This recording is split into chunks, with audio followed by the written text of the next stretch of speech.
tanggal 3 Juli 2025, dilakukan pengambilan data getaran secara simultan menggunakan 3 laptop yang digunakan secara bersamaan. Setiap laptop terhubung dengan sensor akselerometer yang dipasang pada arah berbeda. Laptop pertama untuk arah aksial, laptop kedua untuk arah vertikal, dan laptop ketiga untuk arah horizontal.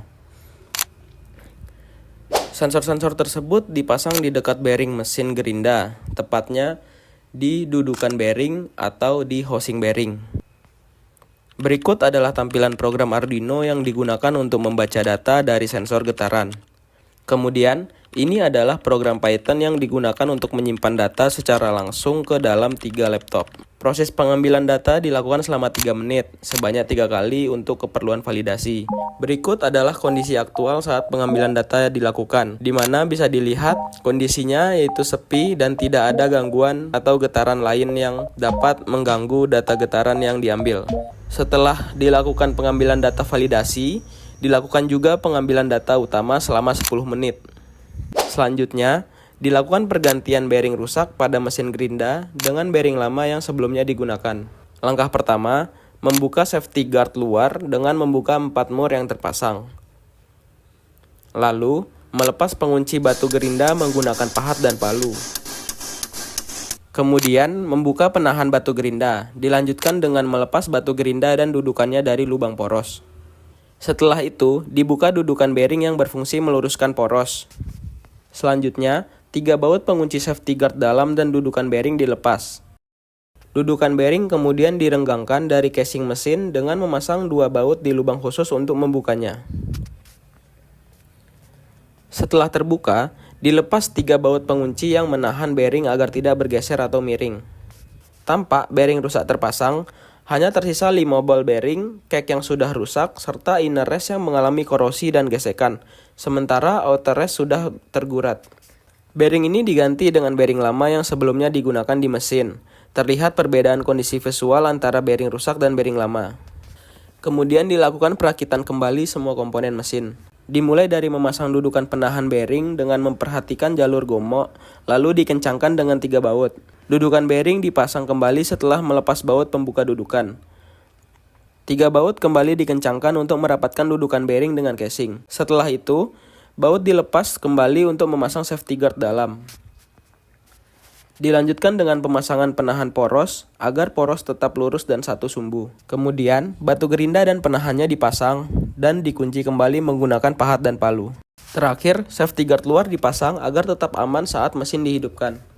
Mesin diuji dengan cara dinyalakan untuk memastikan semua terpasang dengan baik. Hari berikutnya, tanggal 4 Juli 2025, dilakukan kembali pengambilan data getaran untuk bearing lama. Pengambilan data validasi dilakukan 3 kali masing-masing 3 menit, dan pengambilan data utama selama 10 menit. Kemudian dilakukan proses serupa untuk bearing baru, pengambilan data validasi dan data utama. Dalam video ini, saya akan menjelaskan program Python yang saya gunakan dalam tugas akhir saya. Program ini digunakan untuk menganalisis data getaran mesin menggunakan pendekatan transformasi Fourier dan perhitungan RMS sebagai bagian dari sistem predictive maintenance.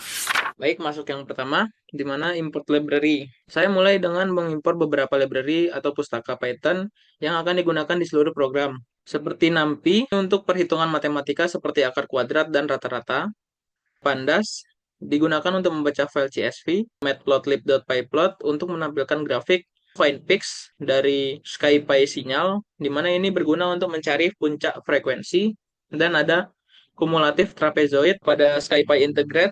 Ini digunakan untuk menghitung kecepatan dari percepatan. Nah, semua library ini penting karena kita banyak melakukan pengolahan sinyal. Lanjut, masuk ke konfigurasi sampling.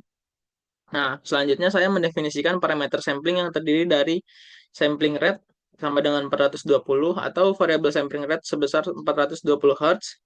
Artinya data diambil 420 data per detiknya. Kemudian ada duration-nya, ada 240. Nah, di sini variabel durasinya itu pengambilan datanya adalah 240 detik atau 4 menit. Dan variabel n ini digunakan untuk menyimpan jumlah data. Nah, bisa kita coba ya. Kita panggil si n-nya dan akan muncul 100.800 data. Kita hapus kembali. Nah, selanjutnya saya memuat data getaran dari file CSV bernama horizontal.csv yang ini datanya. Di mana di sini ada kolom timestamp dan kolom Excel. Kita kembali lagi ke program. Nah, data horizontal CSV ini data getaran dari bearing baru. Lalu saya mengambil kolom Excel untuk membaca data getaran dalam gravitasi. Kita bisa melihat 5 data pertama dari program tersebut. Bisa kita lihat 0,1803 data pertamanya, benarkah? Oh, benar. Nah, nilai-nilai ini nantinya menunjukkan percepatan dalam satuan gravitasi, yaitu relatif terhadap gravitasi bumi. Ini adalah data mentah yang diambil langsung dari sensor akselerometer.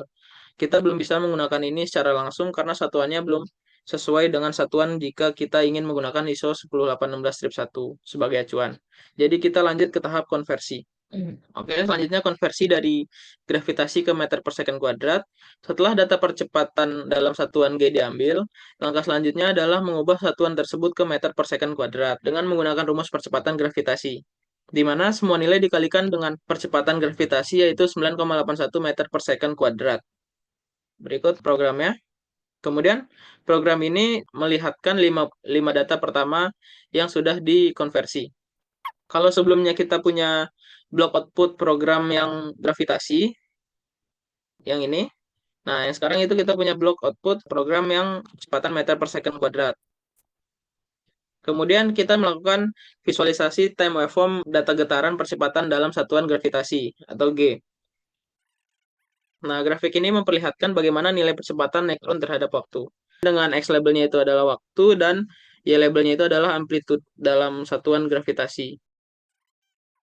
Selanjutnya, setelah dikonversi ke meter per second kuadrat, time waveform juga divisualisasikan agar kita bisa melihat bagaimana perubahan satuan mempengaruhi bentuk sinyal. Nah, meskipun secara pola tetap sama ya, tetapi untuk data time waveform ini sudah diganti ke meter per second kuadrat dengan pola atau skala datanya itu lebih besar, karena dikalikan 9,81 meter per second kuadrat. Setelahnya, kita lanjut masuk ke konversi dari meter per second kuadrat ke milimeter per second menggunakan metode integral trapesium. Kumulatif trapezoid yang ini menghitung area di bawah kurva percepatan yang secara teori akan memberikan kecepatan. Lalu saya konversi dari meter per second kuadrat menjadi ke milimeter dengan cara mengkalikan nilai dengan 1000. Coba kita running. Ini adalah contoh 5 data pertama yang sudah dikonversi ke milimeter per second. Yang artinya getaran mesin yang semula diukur sebagai percepatan, sekarang kita tahu kecepatannya adalah milimeter per second. Nah, inilah salah satuan yang digunakan dalam standar ISO untuk menilai kondisi mesin. Selanjutnya ini adalah visualisasi dari time waveform dalam satuan milimeter per second. Dari sini kita bisa mengukur energi getaran secara keseluruhan. Untuk programnya kita coba running lagi.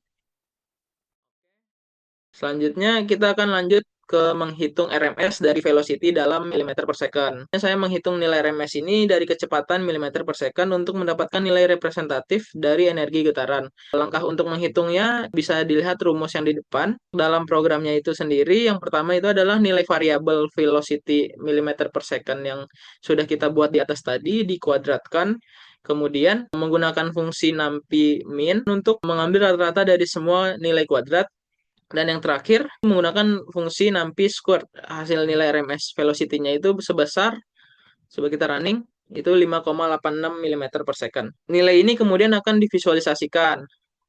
Coba kita visualisasikan ya. Nah, pada grafik ini ada tanda garis horizontal putus-putus, di mana itu tanda nilai RMS. Jadi kita bisa lihat apakah sinyal kecepatan melebihi garis ini atau tidak. Nah, garis ini nih membantu dalam membandingkan nilai RMS terhadap fluktuasi sinyal kecepatan.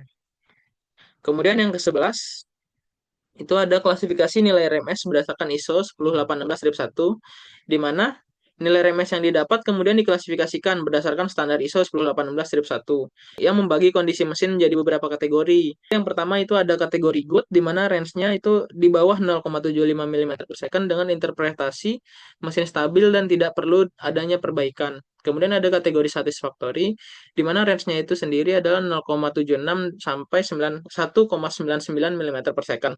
Nah, getaran ini mulai naik, masih aman, dan harus dipantau terus. Kemudian ada yang ketiga itu unsatisfactory, di mana untuk range-nya sendiri itu adalah 2 sampai 3,99 mm per second dengan interpretasi getaran berlebih perlu penyelidikan dan analisis kerusakan awal. Dan yang terakhir adalah acceptable, di mana lebih dari 4 mm per second. Ini dikatakan kategori getaran yang sangat tinggi. Kita coba running untuk data RMS yang kita dapatkan tadi. Untuk klasifikasinya adalah unacceptable karena melebihi dari 4 mm per second, di mana nilai velocity kita itu mencapai 5,86 mm per second. Selanjutnya, program akan menampilkan kondisi mesin berdasarkan nilai RMS. Yang bisa kita lihat ya. Kita lanjut untuk ke transformasi FFT, di mana tujuannya adalah mengubah sinyal dari domain waktu menjadi domain frekuensi, agar kita tahu di frekuensi berapa getaran paling dominan. Rumus matematis FFT dapat dilihat di sini. Namun di Python kita cukup menggunakan fungsi numpy.fft.fft dan numpy.fft.fft frekuensi. Yang bisa kita lihat di sini ya programnya. Nah, bisa kita lihat untuk yang dipanggilnya itu adalah ACC meter per second kuadrat, kemudian ini adalah percepatan dalam satuan meter per second kuadrat, di FFT-kan, kemudian kita plot. Kita coba plot ya. Nah, grafik ini memperlihatkan amplitudo getaran terhadap frekuensi, di mana puncak-puncak yang muncul adalah frekuensi di mana energi getaran paling besar terjadi. Sebagai contoh, jika terjadi puncak di sekitar frekuensi 30 dan 60 Hz yang paling tingginya ya. Nah, ini bisa mengindikasikan frekuensi rotasi poros utama mesin nih. Selanjutnya, pencarian puncak frekuensi. Di bagian ini saya menggunakan fungsi find peaks yang ini dari SkyPace sinyal itu untuk mendeteksi puncak-puncak penting di spektrum frekuensi seperti yang ini. Jadi ini kan belum kita ketahui nih untuk nilai spesifiknya. Nah, jadi kita harus menggunakan find peaks untuk mendapatkan puncak-puncak penting di spektrum frekuensi. Nah, kriterianya hanya puncak dengan amplitudo 0,05 atau 5% dari amplitudo maksimum yang diambil. Tujuannya adalah mengabaikan noise atau getaran minor yang tidak signifikan. Kemudian, karena jumlah puncak bisa sangat banyak, saya membuat pengelompokan setiap 5 Hz, puncak-puncak ditandai dengan titik merah. Kemudian, di tiap kelompok ini hanya satu puncak tertinggi yang dipilih. Asal amplitudonya saya buat itu 0,05 ya. Coba kita lihat di sini sebelumnya. Nah, kita bisa buat mungkin di 0,10 ya. Karena untuk amplitudo yang di sumbunya sendiri, yang paling tertinggi bisa mencapai lebih dari 10. Maka kita coba lebih dari 10, berarti amplitudonya kita lebih 10. Ini dilakukan agar analisis menjadi lebih terfokus, jadi pada frekuensi utama saja dan tidak overload oleh puncak kecil. Setelah puncak dominan dipilih, saya tampilkan ya, coba. Saya coba running. Saya tampilkan dengan titik merah pada grafik, masih running.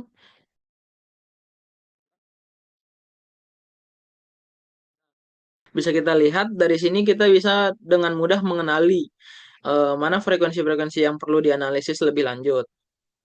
Di sini terlihat ya pada frekuensi 30 Hz dan 60 Hz, di mana di 30 Hz terjadi amplitude sebesar 0,31 meter per second kuadrat dan di 60,5 Hz itu terjadi amplitude sebesar 0,11 meter per second kuadrat.